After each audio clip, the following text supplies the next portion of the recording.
طيب نروح لملف يعني العلاقات ما بين مصر والمجتمع الدولي، لأنه ما فيش شك أنه النهاردة الأوروبيين كانوا مجتمعين في بروكسل مقر الاتحاد الأوروبي لبحث الموقف في مصر. وزراء خارجية يعني حوالي 28 دولة اجتمعوا النهاردة أو عقدوا اجتماع طارئ وأخذوا فيه قرارات.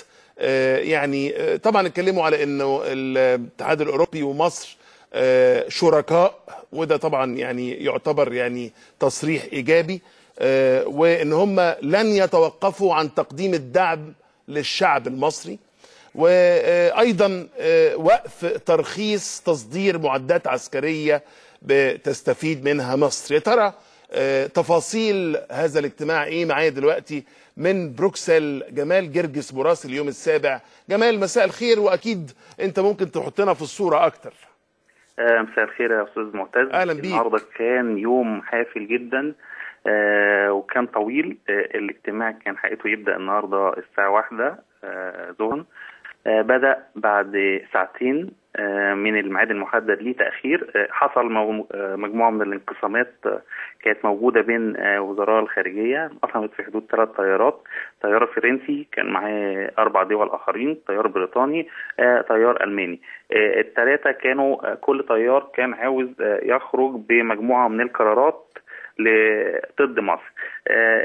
اتأجل الاجتماع، بدأ بالظبط في حدود الساعة 3:10 برئاسة كاترين أشتون. الاجتماع استمر بالظبط في حدود ساعتين.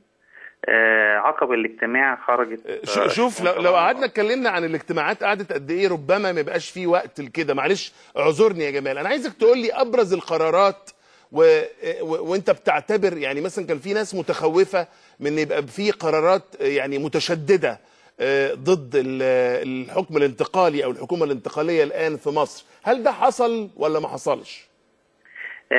كان في الساعتين الاولانيين، في الساعتين اللي هو كان متحدد ليه بدء الاجتماع، كنا ملاحظين في نوع من انواع ان في ضغوط فعليه هتحصل وفي ردود هتبقى ضد مصر.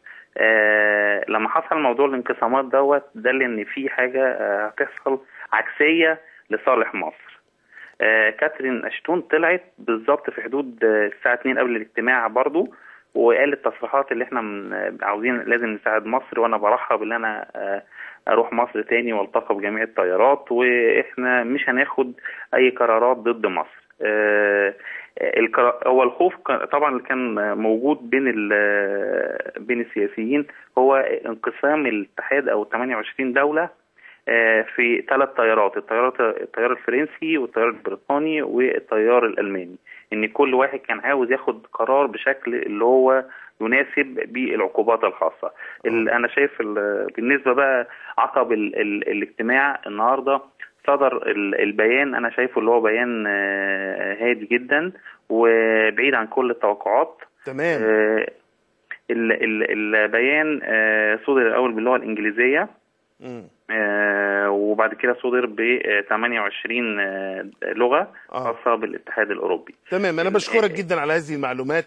أنت شايف أن بيان وزراء خارجية 28 دولة أوروبية في بروكسل يعني لم يكن بهذا التشدد اللي كان فيه ربما يعني تخوف من أنه يحصل عقوبات على مصر بسبب الأحداث الأخيرة اللي شهدتها البلاد. شكرا لجمال جرجس مراسل اليوم السابع في بروكسل. دلوقتي